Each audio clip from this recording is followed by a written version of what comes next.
Graça e paz, amados, que alegria poder compartilhar mais uma porção da Palavra de Deus. Hoje queremos ver um texto tremendo, vamos estar vendo alguns dias aí, e queremos ver a voz do Senhor numa situação de tempestade, onde o Senhor acalma a tempestade e Pedro anda por sobre as águas. Encontramos essa narrativa em alguns evangelhos, mas aqui vamos ver Mateus 14. Eu queria só, antes de entrarmos nesse contexto, ler o verso 22 e o verso 23 para meditarmos hoje. Diz o seguinte: logo a seguir compeliu Jesus os discípulos a embarcar e passar adiante dele para o outro lado, enquanto ele despedia as multidões. E despedidas as multidões, subiu ao monte a fim de orar sozinho. E caindo a tarde, lá estava ele só. Tão importante isso, porque Jesus é o nosso referencial de vida. Quando Jesus viveu aqui, ele viveu como homem, ele não tomou por usurpação o ser igual a Deus, mas ele se humilhou, assumindo a forma de homem e vivendo entre nós como um homem. Deus, homem, homem, Deus. Então, olhando para esse texto, logo a seguir do quê? Quando lemos Mateus 13, ali Jesus ele vai para Nazaré, ele é rejeitado na sua terra. Pensa o coração dos discípulos e de Jesus ser rejeitado aonde ele havia nascido. Não bastando isso, quando entramos no capítulo 14, João Batista é morto. A sua cabeça é oferecida numa bandeja. Então, quando Jesus sabe daquela notícia, ele se retira. Só que as multidões seguiram Jesus. Jesus vê que as multidões estavam seguindo, Jesus compartilha com os discípulos ali que ele queria alimentar aquela multidão e vimos então a multiplicação de pães e peixes e Jesus alimentando. Mas Jesus queria ficar sozinho. Por que Jesus queria ficar sozinho? Porque Jesus ele praticamente obrigou, ele empurrou, compeliu, é a mesma palavra que obrigar os discípulos a entrar no barco. Os discípulos não queriam deixar Jesus sozinho. Eles sabiam que Jesus tinha sido rejeitado, tinha recebido a notícia da morte de João Batista, ele estava triste. Então Jesus obriga eles a entrar e passar à frente dele. Jesus aqui já está dizendo, eu vou atrás, de alguma forma eu vou chegar até vocês.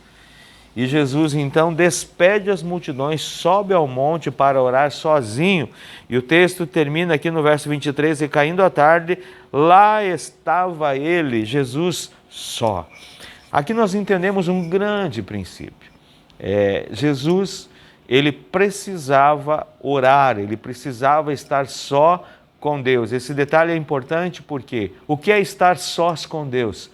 É calar todas as vozes. Jesus não precisava das vozes dos discípulos consolando o coração dele.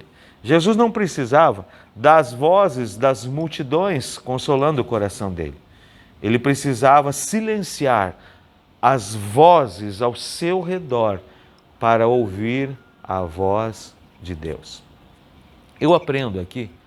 Muitas pessoas dizem assim, pastor, eu não tenho um momento de oração. Eu fico orando em todo momento, estou andando na rua, estou orando, estou andando no carro, estou orando. Amém.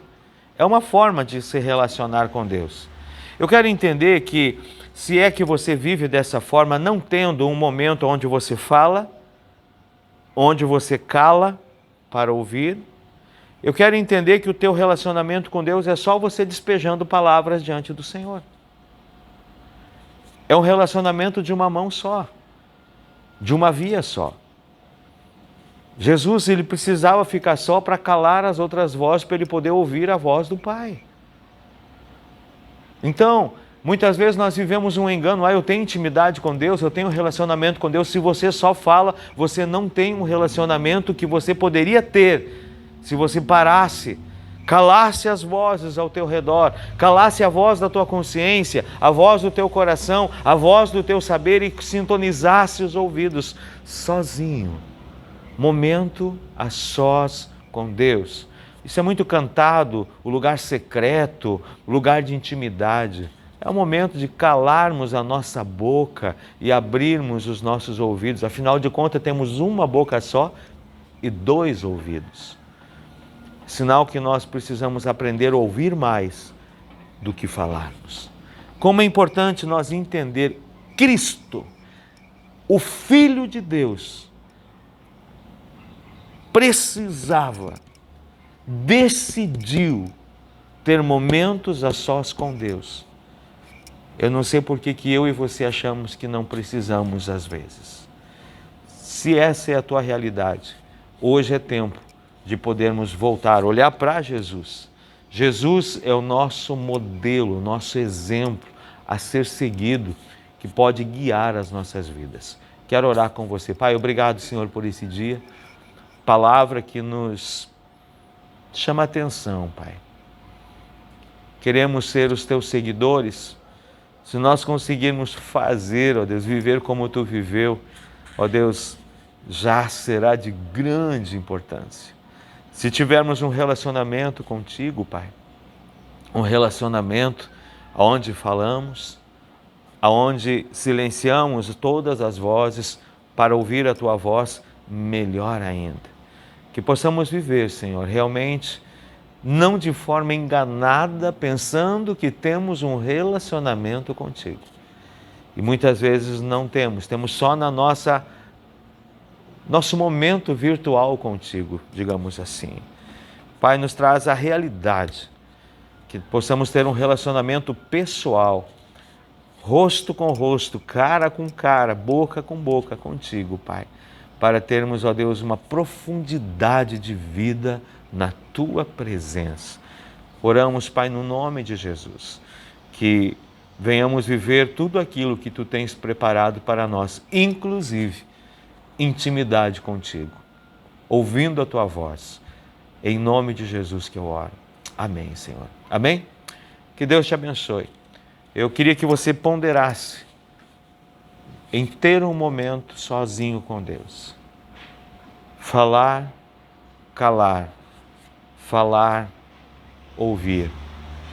Tenho certeza que você viverá experiências sobrenaturais. A voz de Deus, muitas vezes, passa desapercebida no meio de tantas vozes, mas ela precisa ser a voz mais alta, dirigindo e guiando a nossa vida. Deus abençoe, forte abraço, ótimo dia, em nome de Jesus, amém.